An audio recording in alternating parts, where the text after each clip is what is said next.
बच्चों, उम्मीद है आप सब खैर आफियत से होंगे। जैसा कि आपको पता है कि हम आपके लिए आपका जो वेस्ट बंगाल की जो क्लासेस हैं वो लेकर आ रहे हैं। तो हमने आपका जो फर्स्ट टॉपिक था वो आप पढ़ चुके हैं, सेकंड भी। अब ये थर्ड टॉपिक है आपका ड्रामा। ये आगा हश्र काश्मीरी का ड्रामा आपके जो निसाब है उसमें दिया हुआ है। तो आगा हश्र जो हैं वो एक बड़े ड्रामा निगार हैं, शाहकार, जो इनका बारे में हर इम्तिहान में आपके लिए आता है।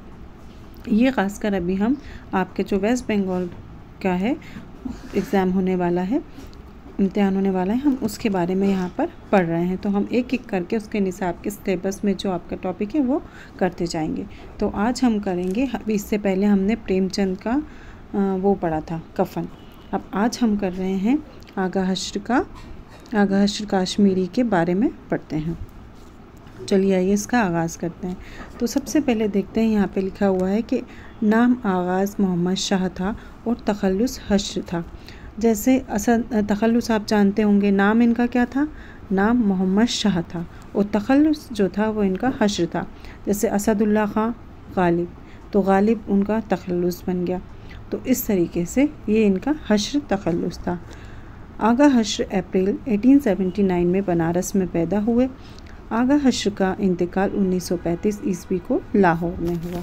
अब आप देखें इनकी पैदाइश जो है वो कब है, इनकी पैदाइश 1879 इनकी पैदाइश है और इनकी वफ़ात कब है, 1935 इनकी वफ़ात है। इनकी पैदाइश कहाँ है, बनारस में है। आप ये याद रखिएगा कि जैसे यहाँ पे काश्मीरी लिखा है ना, तो ये नहीं कि ये कश्मीर में पैदा हुए थे, ये कश्मीर में पैदा नहीं हुए थे, ये कहाँ पैदा हुए थे, बनारस में पैदा हुए थे और इनकी वफ़ात हुई थी लाहौर में। हश्र के वालिद जो हैं का नाम क्या था, आगा मोहम्मद गनी शाह था। तो आगा यहाँ पे भी लगा हुआ है तो आप इससे आगा याद रख सकते हैं। आगा हश्र से आगा मोहम्मद गनी शाह, शीन यहाँ पर आया तो आप उससे यहाँ पे याद रख लें कि ये शाह था। इनके वालिद का नाम क्या था, आगा मोहम्मद गनी था, जो बनारस में कश्मीरी शालों का क्या करते थे, कारोबार करते थे। और इनकी पैदाइश भी कहाँ हुई, कश्मीर में, बनारस में ही हुई थी। और ये बनारस में कश्मीरी शालों का कारोबार करते थे तो ये कश्मीरी ही, लेकिन ये कहाँ रहते थे, बनारस में। कारोबार के सिलसिले में अमृतसर भी जाया करते थे, लेकिन इनका आबाई वतन क्या था, कश्मीर था। देखिए तभी तो इनके नाम के आगे लगा था आगा हश्र, आगा हश्र काश्मीरी, क्योंकि ये थे बेसिकली कहाँ के, इनका जो नेटिव प्लेस था वो बनारस, कश्मीर ही था। जो इनका वो था आबाई वतन वो कश्मीर था, लेकिन इनकी पैदाइश बनारस में हुई थी, ये याद रखिएगा। हश्र ने अरबी, फ़ारसी और दीनियाती की तालीम घर पर ही मौलवी किससे ली थी, मौलवी हाफिज़ अब्दुल समद से हासिल की थी। मौलवी हाफिज़ अब्दुल समद से इन्होंने हासिल की थी।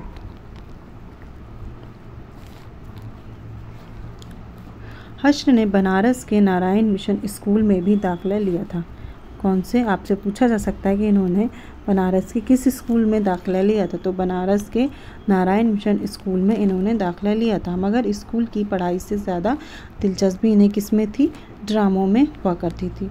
हश्र बनारस से भागकर मुंबई गए थे और वहाँ इन्होंने काउस जी कटाऊ की कंपनी अल्फ्रेड थिएट्रिकल, क्या कौन सी कंपनी का नाम था, अल्फ्रेड थिएट्रिकल कंपनी में बहैसियत मुंशी कितने रुपए मिलते थे जब इन्हें, 35 रुपये महावर पर क्या की, मुलाजिमत की। इनकी पहली मुलाजिमत इनको कितनी मिलती थी, जब पहली दफ़ा इन्होंने मुलाजिमत की तो 35 रुपये।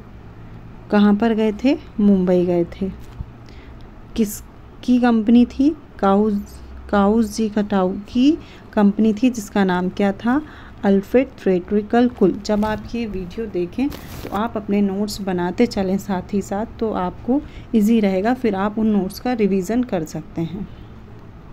हश्र यूनान के रॉइंग स्टार कंपनी में भी मुलाजिम रहे, लेकिन पहली बार इन्होंने 35 रुपये में मुलाजिमत की थी मुंबई जाकर।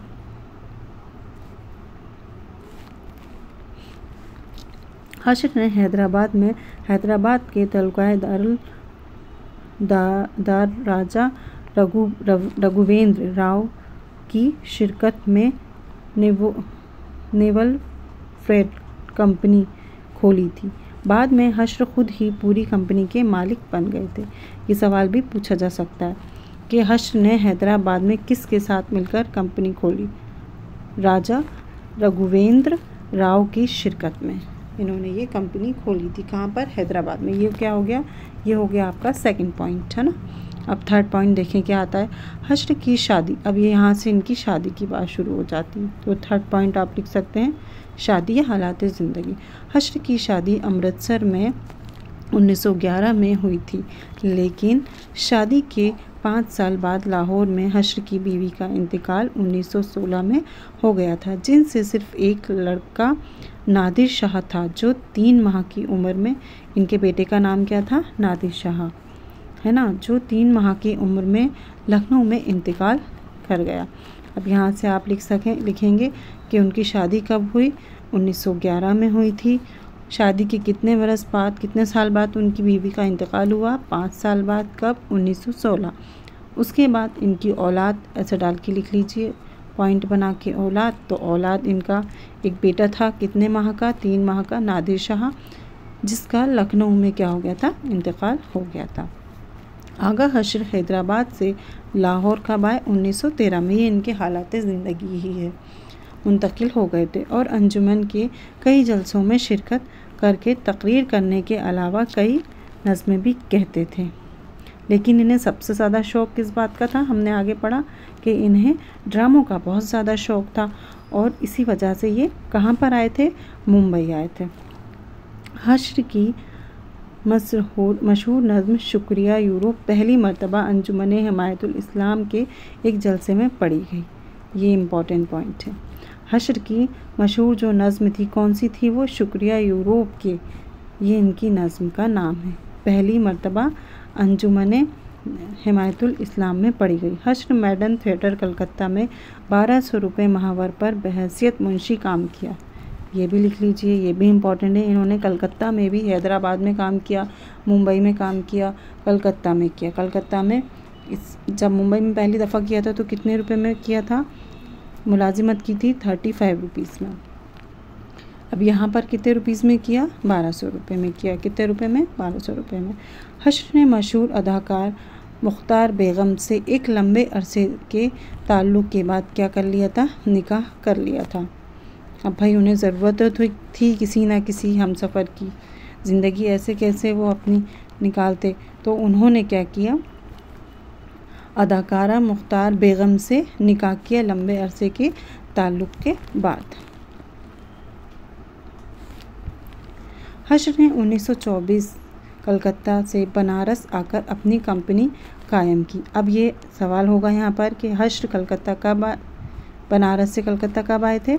1924 में, जिसका एक खेल देखकर हेनरी नॉइस महाराजा ऑफ छरघारी ने 50,000 में कंपनी को क्या करा था? ख़रीद लिया था और ख़ुद हश्र की शागिर्दी इख्तियार कर ली थी और हश्र के साथ कंपनी को चरखारी ले गए थे। कई बार क्या होता है, हम जैसे नॉर्मली आम तौर पर हम कहीं गए हैं या किसी टीचर से कुछ तालीम हासिल कर रहे हैं या हमारे साथ वाला ही कोई शख्स है, वो बहुत बेहतरीन तरीके से अब हमें पढ़ा रहा है या किसी बात को समझा रहा है, तो हम क्या हो जाते हैं? हम उसके शागिर्द हो जाते हैं, क्योंकि हमें उसकी बताई हुई चीज़ें समझ में आने लगती हैं। तो वैसे ही जब ये कलकत्ता आए तो यहाँ पर एक खेल देखकर हेनरी नॉइस महाराजा ने क्या किया? इनकी शागिर्दी इख्तियार कर ली और इस कंपनी को ख़रीद लिया। उन्हें लगा ये तो बहुत अच्छा ड्रामा है, खेल है।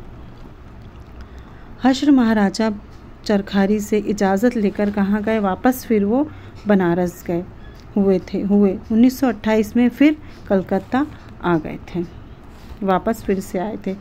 इस बार हश्र ने कलकत्ता में पहले मदन थिएटर और फिर नीव थिएटर्स में मुलाजिमत की। अब ये मुलाजिमत का उनका तीसरी जगह हो गई, तीसरी या फोर्थ जगह हो गई। इस आखिरी दौर में हश्र ने न्यू थिएटर्स के लिए मशहूर ज़माना फ़िल्म चंडीदास, ये बहुत इम्पॉर्टेंट है, इसको आप स्टार बना के लिख लीजिए। चंडीदास और यहूदी की लड़की, ये इनका सबसे ज़्यादा मशहूर नावल है। ये दोनों आप इनको स्टार बनाकर लिखिएगा, डबल स्टार बनाकर, कि कौन सी चंडीदास और यहूदी की लड़की लिखी थी। कहाँ पर लिखी थी ये इन्होंने? जब ये वापस कलकत्ता आ गए थे। किस थिएटर में? इसका आप पूरा लिख लीजिएगा। आखिरी दौर में हश्र ने न्यू थिएटर्स के लिए लिखी थी थिएटर, क्योंकि इन्होंने कई थिएटर्स में काम किया, इन्होंने एक थिएटर्स में काम तो किया नहीं है। तो आपको थिएटर का नाम भी पूछा जा सकता है इम्तिहान में, क्योंकि ये दोनों जो है ना, इनकी बानिस्बत आपसे इसका नाम पूछा जा सकता है। ये बहुत ख़ास है, सबसे अहम है ये चंडीदास और यहूदी की लड़की। किस थिएटर के ज़रिए काम किया था? New theatres. हश्र ने कलकत्ता से दोबारा लाहौर 1934 में पहुंचकर अपनी फिल्म कंपनी कायम की थी और हश्र पिक्चर्स के बैनर तले भीष्म बनाने का ऐलान किया था। बनाई नहीं थी, सिर्फ ऐलान किया था।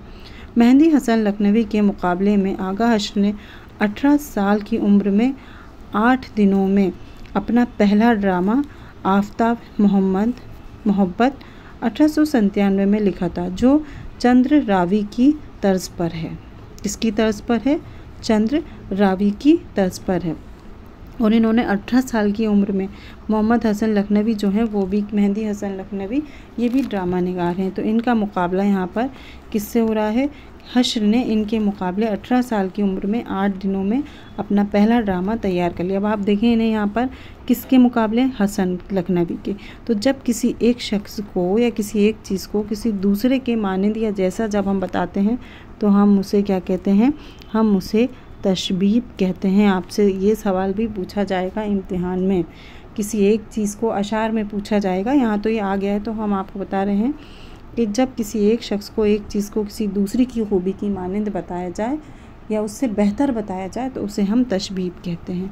तो यहाँ हसन लखनवी के मुकाबले आगा हश्र को ज़्यादा बेहतर बताया जा रहा है, इसे हम क्या कहते हैं? तशबीह।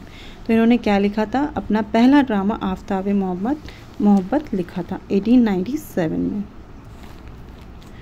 ड्रामा आफ्ताब मोहब्बत का मास्टर अब्दुल करीम ख़ान उर्फ बम उल्ला ने 60 रुपये में ख़रीद कर अपनी प्रेस जवाहर इकेर में 1897 में इन्होंने इसको पब्लिश करा दिया था, छपवा दिया था।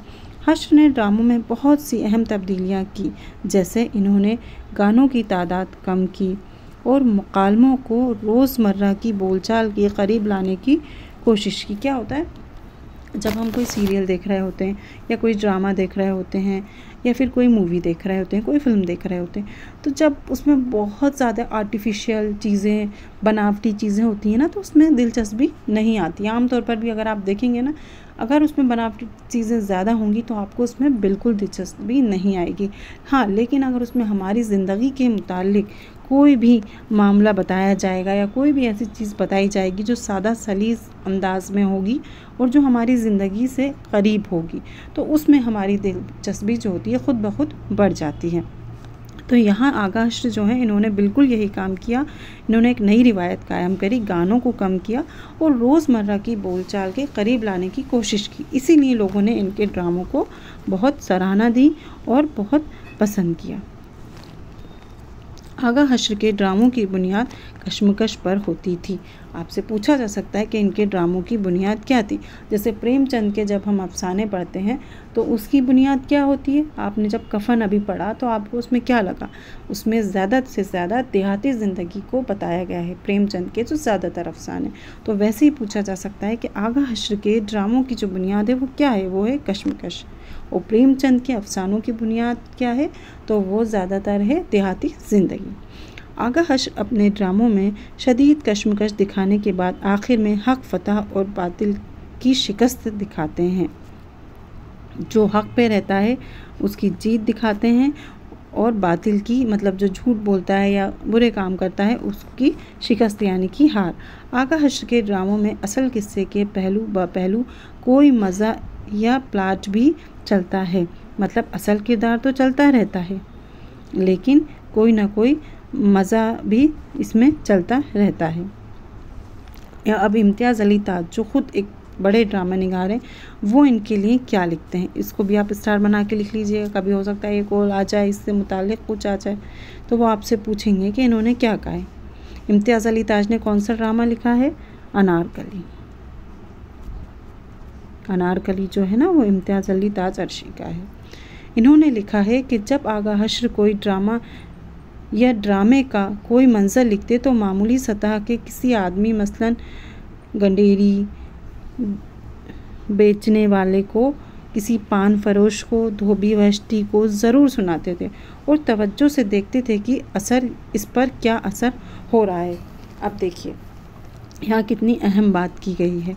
ये किसी बड़े इंसान को जाकर या किसी बड़े तालीम याफ्ता को या बड़े किसी ड्रामा निगार को नहीं सुनाते थे। क्यों? क्योंकि जो ये छोटे छोटे मतलब छोटी गुमटी वाले लोग हैं, इनकी जो सोच होती है, जो बड़े जो अफसर हैं, अफसरीन जो लोग हैं, जो तालीम याफ्ता हैं या ये सब काम कर रहे हैं, उनकी सोच में बहुत फ़र्क होता है और ये आपने ख़ुद देखा भी होगा अपनी आंखों से। लेकिन ये उस ज़माने में ऐसा करते थे, लेकिन ये ज़िंदगी की सच्चाई है। किसी पान फरोश को, धोबी को ये सुनाते थे और फिर ये देखते थे कि इस पर क्या असर हो रहा है। आम लोगों के बारे में वो ज़्यादा सोचते थे। आगा हश्र के मासरीन पंडित नारायण प्रसाद, अब्बास ज़ाइक, सैयद कासिम हुसैन नश्तर, अब्दुल लतीफ़ शाद, ग़ुलाम मोहिउद्दीन नाज़ा, महशर नवाबली, रहमत अली, रहमत मालिक दहलवी, ये कौन है? इनके मुआसरीन हैं। आगा हश्र के कारनामे। अब देखिए इन्होंने क्या क्या कारनामे किए। आगा हश्र ने कुलियात 7 जिल्दों में लिखी। इनकी कुलियात भी है, इसको स्टार बना के लिख लीजिए। आगा हश्र की कुलियात, जिल्द कितनी? 7। माहिरीन ने आगा हश्र के ड्रामा निगारी को 5 एतवार में तकसीम किया है। इनकी जो ड्रामा निगारी है उसका जो वक्त है, टाइम पीरियड जो है, ज़माना, उसको कितने एतवार में तकसीम किया गया है? उसको 5 एतवार में तकसीम किया गया। पहला दौर है 1899 से 1905 तक। आफ्ताब मोहब्बत 1897, ये आगा हश्र का पहला ड्रामा था। पूछा जा सकता है इनका पहला ड्रामा कौन सा था? तो इनका पहला ड्रामा था आफ्ताब मोहब्बत। ये इन्होंने जो 18 साल की उम्र में मेहंदी हसन लखनवी के मुकाबले में क्या करा था? लिखा था। उसके बाद आफ्ताब मोहब्बत में 2 एक्ट हैं। कितने एक्ट हैं? अब आप लिख लें आफ्ताब मोहब्बत और फिर उस ड्रामे के बारे में। उसमें 2 एक्ट हैं। पहले एक्ट में 9 सीन हैं और दूसरे एक्ट में कितने हैं? 8 सीन हैं। किरदारों की पहचान, ये किसकी बात हो रही है? आफ्ताब मोहब्बत जो इनका ड्रामा है उसकी। तो इसमें कौन कौन से किरदार हैं? ऐसे हेडिंग डाल के लिख लीजिए। किरदार कौन कौन से? हुमायूं शाह बादशाह है, वज़ीर हुमायूं शाह का वज़ीर है। हुमायूं इसमें बादशाह है और वज़ीर हुमायूं का क्या है? का वज़ीर है। उसके बाद सिकंदर जहाँ, ये भी बादशाह हैं किसी दूसरे मुल्क के। इसमें 2 बादशाह हैं, याद रखिएगा। मलका गौहर शहज़ादी हैं। को कब ताजिर हुमायूं शाह का बेटा है। फिर दूसरा दौर आता है मुर्शीद तक शक 1899। हश्र ने ड्रामा कंपनी के मुंशी की हैसियत बनारस से मुंबई मुंतकिल होने के बाद पहला ड्रामा 1899, वो उन्होंने बनारस में थे जब मुंबई में थे जब लिखा था। फिर जब वो कहाँ से? बनारस से मुंबई मुंतकिल होने के बाद, हाँ वो उन्होंने बनारस में लिखा था। मुंतकिल होने के बाद पहला ड्रामा 1899 में काउस जी कटाउस की अल्फ्रेड कंपनी में लिखा था। कौन सा? मुर्शीद शक। ये हम पढ़ चुके हैं ना। ये इनका कौन सा हो गया? दूसरा ड्रामा हो गया। इसके बाद मुर्शीद शक का पहला शेक्सपियर के ड्रामा दी वंड्रेस टेल से लिया गया है। ये पूछा जा सकता है आपसे कि जो इनका जो ड्रामा है मुर्शीद शक का पहला प्लॉट शेक्सपियर, ये किस से लिया गया है? तो ये कौन सा ड्रामा था? दी वंड्रेस टेल से लिया गया है। मुर्शीद शक 3 अब्वाब पर मुश्तमिल है। कितने? वो 5 अब्वाब पर था, ये 3 अब्वाब पर मुश्तमिल है। 7 दूसरे बाब में 8 और तीसरे बाब में 3 मंजिर हैं। फिर उसके बाद आता है थर्ड मार आस्तीन, जो कब है? 1899। ये स्वीडन के ड्रामे पजावर पर मुबनी है। मार आस्तीन आगा हश्र का पहला मुआशरती ड्रामा है, मतलब कि सोशल सामाजिक ड्रामा है ये इनका। और आस्तीन में 3 अबवाब हैं। कितने हैं? 3। पहले बाब में 5 दौर थे, बाब में 14, दूसरे बाब में 4 और तीसरे बाब में 5 मनाजिर हैं। असीर हस्र 1901। हश्र ने इसे भी काउज़ी कंपनी अल्फ्रेड थिएटर के लिए लिखा था। तो ये याद रखिएगा असीर हस्र कि पूछा जा सकता है कि इन्होंने काउज़ी कंपनी अल्फ्रेड के लिए और कौन सा ड्रामा लिखा, तो वो क्या था? असीर हस्र लिखा था। असीर हस्र में भी कितने? 3 अबवाब हैं। असीर हस्र के पहले बाब में 7, दूसरे बाब में 9 और तीसरे बाब में 4 मनाजिर हैं। असीर हस्र दिल्ली दरबार में भी पेश किया गया है। ये स्टार बना के लिख लें इसे कि दिल्ली दरबार में कौन सा ड्रामा पेश किया गया था, तो ये ही था वो। फिर दूसरा दौर शुरू होता है 1906 से 1909 तक। कैद होश ख्वाब हस्ती और खूबसूरत बला, ये इनके ख़ास इम्पोर्टेंट नावल ड्रामा हैं और ये दूसरे दौर में लिखे गए। फिर आता है तीसरा दौर 1910 से 1916। सिल्वर किंग 1910 में, ये भी इनका एक ख़ास ड्रामा है सिल्वर किंग, जो 1910 में ये ड्रामा एक अंग्रेज़ी ड्रामे से माखूज़ है। इस ड्रामे को इसके अंग्रेज़ी नाम सिल्वर किंग के अलावा नेक परवीन, हाँ ये याद रखिएगा, इसको स्टार बना के लिख लीजिए। नेक परवीन, पाक दामन, अछूता दामन और शहद नाज जैसे मुख्तलिफ उन्वानात के साथ अलग अलग कंपनियों ने खेला है। इसको स्टार बना के लिख लें और इसके जो नाम है ना, इसको अंडरलाइन करके लिख लीजिएगा। सिल्वर किंग में 3 एक्ट और कुल 13 मनाजिर हैं। मनाजिर क्या है? मंजर की जमा, वाहिद यानी एक और जमा एक से ज़्यादा, तो मनाजिर यहाँ पे जो लफ्ज़ आया ये मंजर की जमा है। पहला एक्ट 5 मनाजिर, दूसरा एक्ट 4 मनाजिर और तीसरा एक्ट भी 4 मनाजिर पर है। अब आता है चौथा दौर 1917 से 1924 तक। शेर की गरज, मधुर मेरी आँख का नशा, पीला प्यार, तर की चोट, भाग, गिरत गंगा, हिंदुस्तान कदीम वजीद, ये किस दौर के? ये इनके चौथे दौर के ड्रामे हैं। पांचवा दौर 1925 से 1932 तक।